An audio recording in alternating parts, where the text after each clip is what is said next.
하겠습니다. 하나님 감사합니다.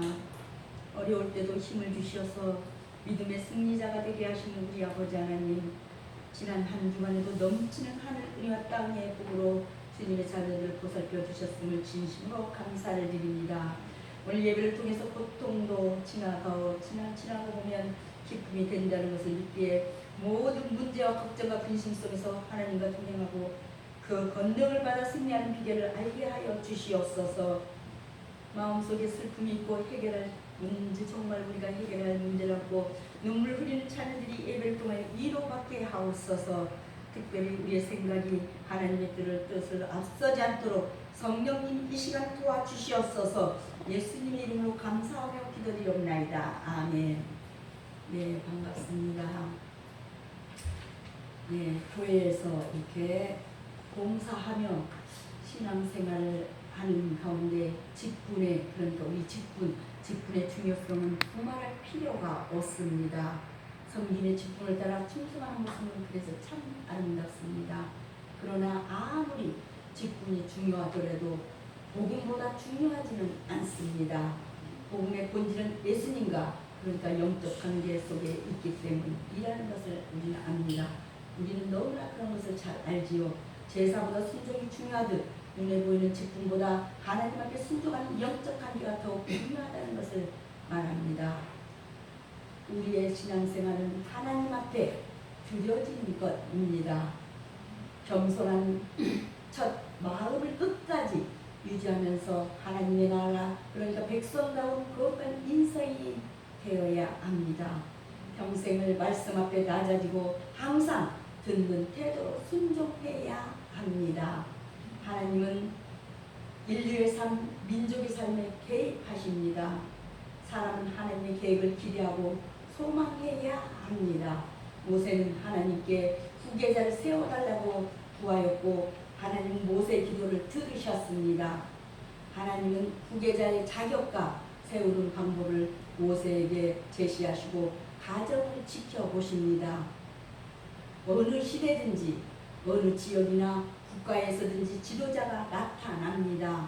어려운 시대는 어려운 시대를 극복하는 지도자가 나타나고 평화의 시대에는 평화를 유지하며 문화적 융성을 펼치는 지도자가 나타납니다. 어떤 지도자가 나타나느냐에 따라 어려운 시대가 평화의 시대로 그렇게 발전하기도 하고 평화의 시대가 혼란의 시대로 퇴보하기도 합니다. 이 세상에서도 시대별로 사람들의 생각과 사고방식의 발전에 따라서 요구되는 지도자의 성품과 역량이 다릅니다. 혼란의 시대에는 혼란을 증식시킬 수 있는 카리스마를 가진 지도자를 요구하고, 안정의 시대에는 국민들에게 문화 발전을 이끌거나 어떻게 지원할 수 있는 창의적이고도 넓은 마음을 가진 지도자를 요구합니다. 우리나라 역사만 보아도 알 수가 있습니다. 세종이 즉위할 때는 왕권이 안정되었으므로, 그러니까 왕권이 안정되니까 조선의 문화적 융성이 필요한 시대였습니다. 세종은 한글 창제, 그러니까 과학기술과 문화예술의 발전, 그러니까 국민들의 삶을 안정시키는 역할을 하였습니다. 한참 지나서 임진왜란이 일어났을 때는 원칙에 충실하고 충성심과 전략적 능력, 카리스마를 함께 가진 충무군 이순신 장군이 나왔습니다. 우리나라 사람들은 거의, 그러니까 모두가 이 두 이인을 존경합니다. 그렇다면 하나님은 당신의 백성을 위한 지도자를 세울 때 어떤 사람을 세우기 원하실까요? 오늘 본문을 보면 하나님의 뜻을 알 수가 있습니다. 감동된 사람을 세우라. 첫째로 모세에게 땅을 바라보라 하신 하나님. 네, 잘하는 기도, 능력 있는 기도, 역사하는 기도는 모세가 보여준 기도입니다. 모세는 하나님께서 무슨 말씀을 하시든지 그것이 설사 자기가 생각하고 바라는 것과는 정반대의 경우일지라도 불평하거나 원망하지 않고 순종하기를 힘썼습니다. 하나님이 우리에게 바라고 기대하시는 것은 순종입니다. 그것은 기름진 제물로 대신할 수 없으며 절기나 월삭을 잘 지키는 것보다도 훨씬 귀하다고 있습니다. 너무나 잘 아시다시피 봄에 절기가 있지 않아요. 우수라든가 경치, 뭐 충분, 뭐 이렇게 청명, 고부 그런 거 있잖아요. 여름에는 이파, 소반, 망종, 하지, 뭐 소소, 대소. 가을에는 입주, 처서, 백로, 한로, 한강, 상강 그렇게. 또 겨울에는 입동, 소설, 대설, 동지, 소환, 대안 그렇게 그 절기가 우리가 24기가 절기가 다 있는 거 아시잖아요.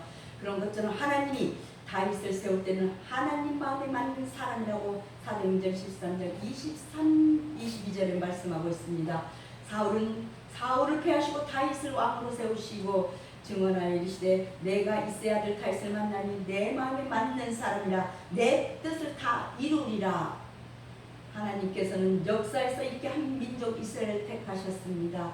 그리하여서 그 민족을 애굽에서 인도하여 내사 강야에서 그들을 양육하셨으며 가나안 땅을 그들에게 주셨습니다. 또한 국가적 어려움이 닥칠 때마다 사사들을 세우셨습니다. 그러다가 그들이 용을 그러니까 그들이 왕을 구함으로 사울을 세우셨고 뒤를 이어 다윗을 이스라엘의 지휘자로 세우셨습니다. 초대교회 7 집사를 세울 때는 성령과 지혜가 충만하여 칭찬받는 7을 택하였다고 사도행전 6장 3절은 말씀하고 있습니다. 성령과 지혜가 충만하여 직분 선택의 최종적이며 필수적인 원리는 사도의 가르침 아래 성령님이 임재하시어 그 선택 과정을 인도하시고 적합한 사람을 세우도록 모든 무리에게 주님의 뜻을 알리시는 것이다. 여기서 가장 중요한 것은 믿음입니다. 교회의 발전은 바로 말씀의 기초를 두어 각자의 분담을 갖다 믿음을 가지고 행할 때 일어납니다. 오늘 본문에서는 어떤 사람을 하나님이 택하셨습니까? 지금 이스라엘 백성들은 광야를 지나서 젖과 꿀이 흐르는 가나안 땅에 들어가야 합니다. 이스라엘이 애굽을 나와서 광야를 지날 때까지는 모세가 백성의 지도자로 백성을 이끌었습니다. 이제 백성들이 가나안에 들어가야 하는데 가나안 정복 전쟁을 훌륭하게 이끌어야 하는 지도자가 필요합니다. 모세는 자신이 하나님께로 들어가야 하는 줄 알았고 자신의 리더십도 끝나야 하늘 알았습니다. 이는 모세의 생각하기보다는 하나님의 뜻이었습니다. 하나님이 모세에게 아비람산으로 올라가서 하나님께서 이스라엘 자손들에게 준 땅을 바라보라고 말씀하십니다.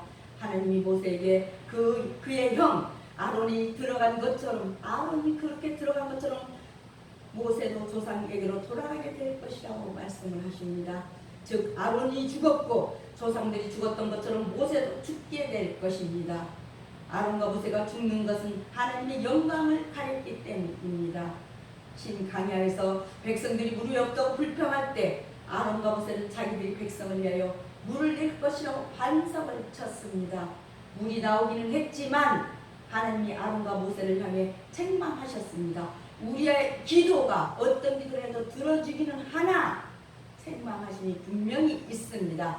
자기 자신은 가나안에 들어갈 수 없음을 알았으므로 그는 자기를 이어 이스라엘 백성을 이끌 만한 일꾼을 주시도록 강구했습니다. 오늘의 교회 지도자들이 배워야 할 훌륭한 모범입니다. 이기적이고 자기중심적인 사람은 아무리 좋게 표현한다 할지라도 훌륭한 지도자의 배열에 들지 못합니다. 두 번째로 모세의 간절한 기도를 들으신 하나님. 그는 자신이 죽은 후에 이스라엘 회중이 목자 없는 양같이 될 것을 염려하며 기도했습니다. 지도자의 책임은 그의 그러니까 살아있을 때 생전에뿐만 아니라 그의 사후에까지도 이어집니다. 그가 없을 때에도 자기 백성이 잘 되도록 하는 것이 훌륭한 지도자인 것입니다.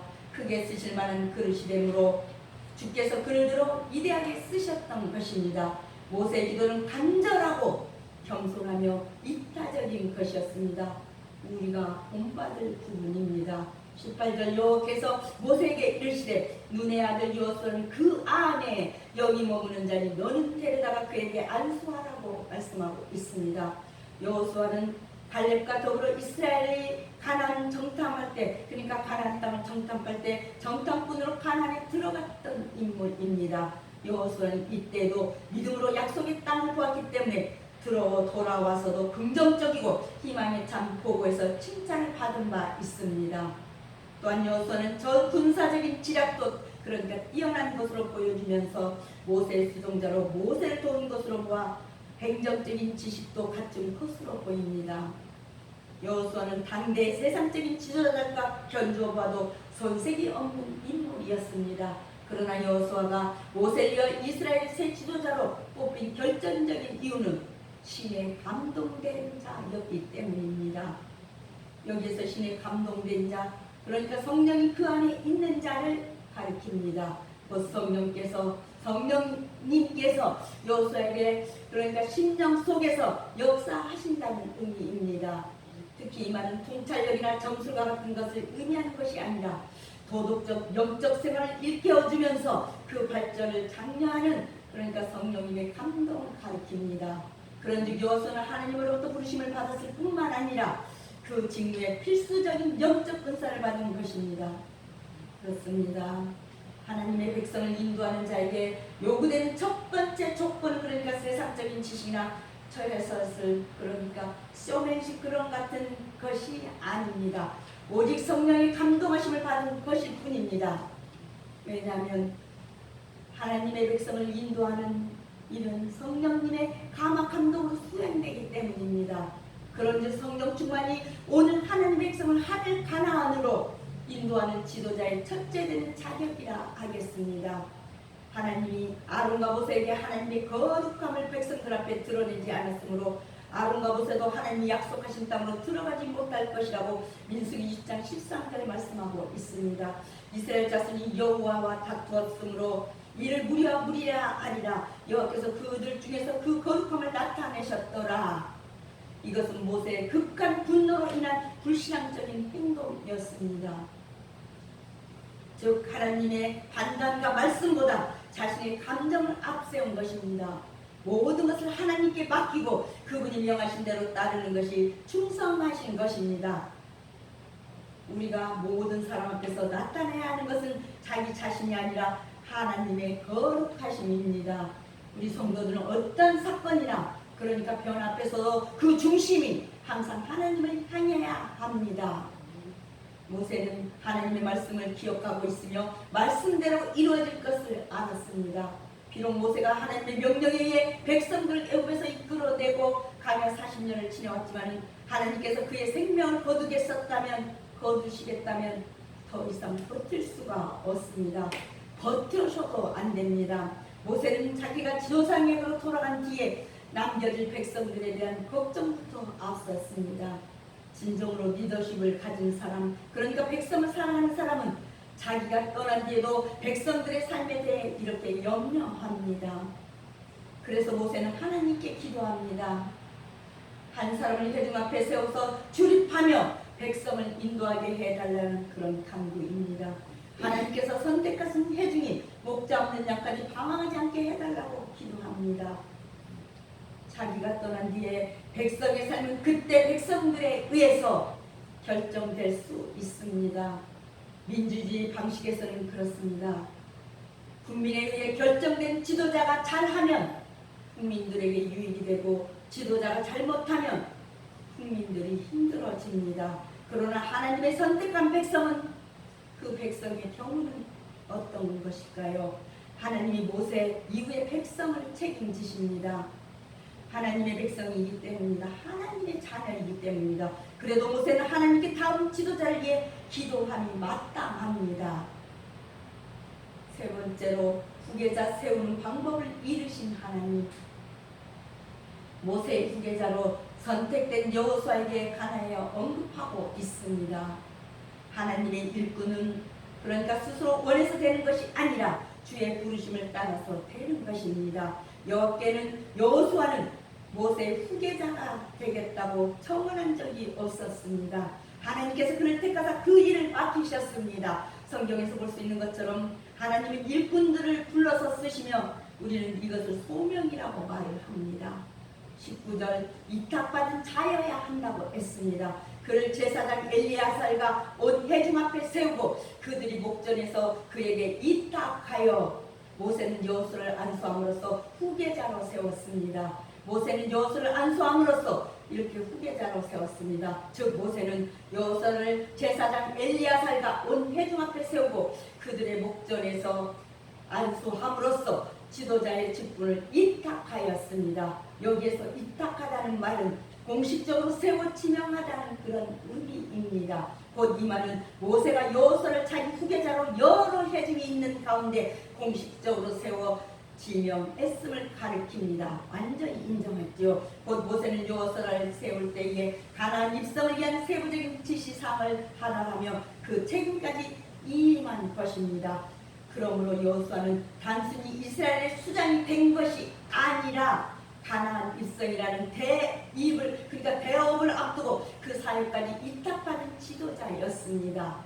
그렇습니다. 하나님의 백성을 하늘 가나안으로 인도해야 할 지도자 역시, 그러니까 성도를 무사히 실족지 않고 하늘 가나안까지 인도해야 할 책임을 이탁받은 자입니다. 곧 교회 지도자는 하나님의 정직이로서 하나님의 것인 이 성도들의 생명을 완전히 하나님께로 인도해야 할 책임을 진 영적 지도자인 것입니다. 이 책임을 나몰라라 한다면 지도자로서의 자격을 상실할 뿐만 아니라 세상적으로도 무책임하다는 불신임을 그런 것을 받게 될 것입니다. 영적 지도자는 사람의 천거나 선임에 의해서 세움받은 것이 아니요 하나님의 택하심에 의해서 하나님의 사역을 감당하는 그런 사람입니다. 그런즉 영적 지도자는 무엇보다도 성령님의 감동으로 말미암아 하나님의 사역자로 부르심을 받은 자로서 성도들 앞에서 공식적으로 세움받은 사람이어야 할 것입니다. 하나님이 모세의 기도를 이렇게 들으셨습니다. 이제 하나님 모세 후계자를 세우시는데 후계자의 조건을 가장 먼저 이렇게 제시하십니다. 하나님이 모세 후계자로 정하신 사람은 눈의 아들 여호수아입니다. 오늘 본문을 보니까 여호수아는 그 안에 영이 머무는 자라고 합니다. 개역 한글판에 보면 신에 감동된 사람이라고 합니다. 하나님은 당신의 영에 감동된 사람, 즉 성령으로 감동된 사람을 지도자로 세웁니다. 그래서 늘 우리가 교회에서 부르실 때 성령 충만, 은혜 충만, 기도가 충만하는 사람 되게 해달라고, 능력 달라고 하나님 앞에 기도하고 있지요. 그리고 하나님 모세에게 여호수아를 자기 지도자로 세운 방법을 알려주십니다. 모세가 여호수아를 제사장 엘리야살과 회중 앞에 세우고 모세의 권위를 여호수아에게 이임하며 이스라엘 온 백성이 여호수아의 말에 순종하게 하라고 하나님이 말씀하십니다. 그리고 제사장 엘리야살은 하나님이 제시하신 판결법으로 하나님께 여호수아를 세우는 것이 적합한지를 여쭐 것입니다. 우림은 둠비가 함께 제사장의 판결 흉패 안에 들어있는 거룩한 물건이었습니다. 하나님이 정하신 방법에 따라 새로운 지도자가 세워졌습니다. 여호수아와 이스라엘 모든 백성들이 엘리야살의 말을 따라서 해막을 나가며 들어갈 것입니다. 하나님의 결정이 제사장을 통해 백성에게 전달되고 백성들은 하나님의 결정에 완전히 복종해야 합니다. 하나님의 일꾼들, 하나님께서 선택하사 이렇게 일을 맡기신 사람들은 하나님의 영에 감동됩니다. 주께서 신청하시기 전에, 그러니까 주께서 신청하시기 전에 제자들에게 거듭거듭 부탁하신 말씀도 이로부터 능력으로 입혀질 때까지, 즉 성령의 충만을 받을 때까지 예루살렘을 떠나지 말고 약속하신 것을 기다리라는 것이었습니다. 성령의 충만이 있어야 성도 구실을 다할 수가 있습니다. 마지막으로 세우는 후계자를 알고 계시는 하나님, 이제 모세는 하나님이 말씀하신 대로 다 행하였습니다. 여호수아를 데려다가 제사장 엘리야살과 바로 온 백성들 앞에 세웠습니다. 그리고 모세가 여호수아에게 안수하고 하나님이 명하신 대로 하였습니다. 우림의 판결법에 따라 제사장 엘리야살이 행하고 백성들은 엘리야살을 따라서 해막을 이렇게 드나들었습니다. 이제 백성들 모두가 여호수아의 말에 복종할 것입니다. 하나님 모세의 마음을 알고 계시며 여호수아의 성품도 알고 계십니다. 여호수아는 이전에 백성들이 르비딤에서 아말렉과 싸울 때 군대를 일으켰던, 그러니까 장수입니다. 모세가 아론과 훌을 태동하고 산에 올라가서 기도할 때 모세의 손이 올라가면 여호수아의 군대가 이겼습니다. 그때 전투에서 승리한 뒤 모세는 제단을 쌓고 여호와 니시, 즉 여호와는 나의 깃발이라는 의미의 이름을 불렀습니다. 이후에 여호수아는 가나안을 정탐하는, 그러니까 가나안을 정탐하는 12명의 정탐꾼에 선발되었습니다. 여호수아는 칼렙과 함께 이 가나안 땅의 아름다움에, 가나안 땅의 아름다움에 하나님께서 주신 땅이며 가나안 백성들은 먹이에 불과함으로 가나안 사람들을 두려워하지 말고 정복하자고 말을 합니다. 여호수아가 이렇게 긍정적이고 적극적으로 생각을 표현하는 것, 그런 자체가 하나님의 영에 감동되었기 때문입니다. 다른 정탐꾼들과 반대 의견을 내고 백성들의 돌을 맞을 각오로 의견을 내는 것이 과연 지도자감이라고 할 수 있습니다. 권위 있는 자여야 합니다. 오늘 20절에 내 존귀를 그에게 돌려 이스라엘 자손의 원혜령을 그에게 복종하게 하라고 말하고 있습니다. 수장, 지위나 신분이 높고 귀한 것을 말을 합니다. 그러니까 순종하는 겸손에 이렇게 공을 보이신 존귀가, 그러니까 따라야 합니다. 수장이라며 이는 곧 안수를 통해서 모세의 권위를 여호수아에게 전가하여 이스라엘 자손이 여호수아의 권위에 복종하게 하라는 말입니다. 여기에서 복종하라, 이 말은 여호수아의 명령에 순종하라는 그런 말입니다. 다시 말해서 이스라엘 백성들로 하여금 여호수아의 지도를 지려고 따르게 하라는 말입니다. 하지만 모세와 여호수아는 그 역할에 있어서 엄격하게 달랐습니다. 모세는 하나님으로부터 율법을 받은 자로서 권위가 있었지만 여호수아는 단지 그 율법을 적용하고 운영하는 권한을 가졌습니다. 그러므로 모세의 권위 중에서 지도자로서의 권위가 여호수아에게 전가된 것입니다. 그러나 그것이 모세의 권위가 여호수아에게 전가된 것입니다. 뿐만 아니라 율법을 제정하신 하나님의 권위가 이렇게 여호수아와 함께 하였다는 것입니다. 따라서 여호수아는 모세의 버금가는, 이렇게 권위의 버금가는 권위를 부여잡고, 그러니까 이제는 부여받고 이스라엘의 지도자로서 당당하게 이를 수행할 수가 있었습니다. 그렇습니다. 하나님의 백성을 이렇게 하늘 가나안으로 인도하는 영적 지도자는 하나님의 권위에 의존합니다. 때문에 하나님의 백성된 성도들은 영적 지도자의 권면에 귀를 기울이고 그 말에 순종해야 합니다. 사도 베드로도 교회 지도자에게 순복하라고 권면하지 않았습니까? 베드로전서 5장 5절은 젊은 자들아 이와 같이 장로들에게 순종하고 다 서로 겸손으로 허리를 동이라. 하나님은 교만한 자를 대적하시되 겸손한 자들에게 은혜를 주심이라고 말씀하고 있습니다. 우리의 목장장이신 주님은 겸손하신 분이요 또한 우리에게 겸손을 보이신 분이십니다. 지도자들 이 사실을 알아 스스로 높이는 어리석음을 범하지 않도록 조심해야 합니다. 겸손은 그리스도인께 그리가 속하는 것이지만 교만은 마귀의 것입니다. 겸손의 중요성에 관해서는 아무리 강조해도 지나치지가 않습니다. 잠언 15장 33절은 여호와를 경외하는 것은 지혜의 훈계라.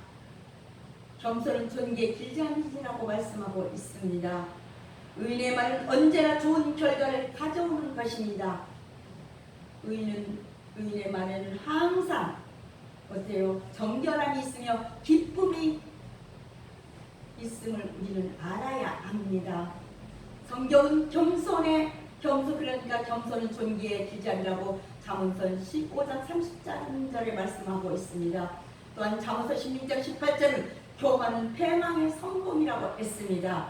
거만한 마음은 넘어짐의 앞잡이니라. 하나님은 교만한 사람 마음을 높이는 사람을 미워하시고 겸손의 사람, 자기를 낮추는 사람을 기뻐하신다고 하고 있습니다. 하나님께서 교만한 자의 집을 헐어버린다고 잠언서 15장 25절을 말씀하십니다. 무지한 자는 지혜가 부족하여서 사망의 길로 가지만 의로운 자는 사람의 생명을 구원한다고 기록되어 있습니다.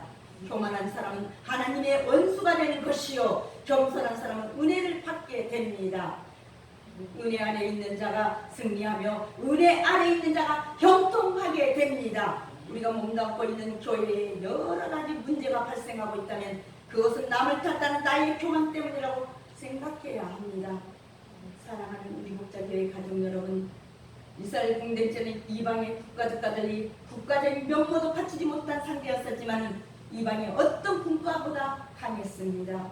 이스라엘 공동체는 하나님께서 함께하는 이런 신앙 공동체였기 때문입니다.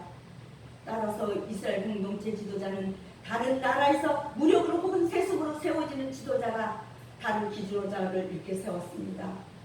그런 그 세속적으로 따와 채워진 그 지도자들이 다른 지도자를 세웠던 것입니다. 오늘 본문에 나타난 바와 같이 이스라엘은 하나님의 영이 감동된 자로 지도자를 세워서 그 권위 아래 복종했습니다. 마찬가지로 교회는 일반 사회 모임과는 다른 영적 공동체입니다. 따라서 그 지도자도 달라야 합니다. 교회 지도자는 성령의 감동을 받은 자여야 하고 하나님의 백성을 하늘 가나안까지 인도할 수 있는 책임의식을 투철해야 합니다. 그리고 성도들 또한 그 권위에 순종함으로 아름다운 신앙 공동체를 만들어야 합니다. 요한복음 16장 33절은 이것을 너희에게 이르는 것은 너희로 내 안에서 평안을 누리게 하려 함이라. 세상에서 너희가 나를 당하나 담대하라. 내가 세상을 이겼노라고 말씀하고 있습니다. 우리가 그리스도의 마음 이렇게 믿음을 부여잡고 담대하게 투쟁적인 삶을 살 때에 승리의 기쁨을 누리게 될 것입니다. 디모데전서 3장 1절 13절은 교회가 집사들을 선택할 때는 하나님께서 명하신 기준에 따라야 함을 교훈해주고 있습니다. 우리의 신앙 및 생활의 규범이 되는 것을 유일하게 성경뿐임을 우리는 성경뿐임을 명심해야 합니다. 또한 히브리서 12장 1절 13절은 그리스도인의 생활에서 시련은 그를 성숙하게 하는 영적인 훈련이라고 했습니다. 우리들은 신앙의 경주를 잘함으로 승리감을 얻는 삶을 살아야 하겠습니다. 그래서 늘 예루살렘 성전 이곳에서 성령 충만, 은혜 충만, 말씀 충만 그런 기도가 늘 있어야 합니다. 예배와 말씀 기도로 하나님을 만나는 우리 목자교회 가족들이 되시길 주님의 이름으로 축원을 드리며 말씀을 맺고 기도하겠습니다. 하나님 감사합니다. 택하신 백성 영왕 같은 제사를 노릇하게 하신 우리 아버지 하나님, 오늘도 이렇게 저희를 향한 하나님의 사랑을 확인하는 믿음 가지고 예배 드릴 수 있는 은혜 주심을 진심으로 감사를 드립니다. 말씀을 생명의 빛과 능력으로 수용할 수 있는 믿음 주시는 우리 아버지 하나님, 새로운 한 주간을 시작할 때 믿음의 굳셈과 성령님께서 주시는 강한 힘을 허락하여 주시옵소서. 지혜와 능력으로 품어주실 줄 믿습니다. 특별히 하나님께서 저희를 위해서 예배에 놓으시는 이렇게 은총을 바라보시는 소망의 성도들이 다 되게 만들어 주시옵소서. 하나님 주님께 받은 은사와 직분으로 하나님의 뜻을 헤아리면서 유익을 통한 주의 백성들 삼아주실 줄 믿습니다. 또한 하나님의 도우심과 인도하심을 따라 맡은 사역을 잘 감당하는 지혜자가 되게 하여 주시옵고 우리가 드리는 예배가 영광이 되고 기쁨이 되도록 받아주시길 바라면서 예수님의 이름으로 감사하며 기도드리옵나이다. 아멘.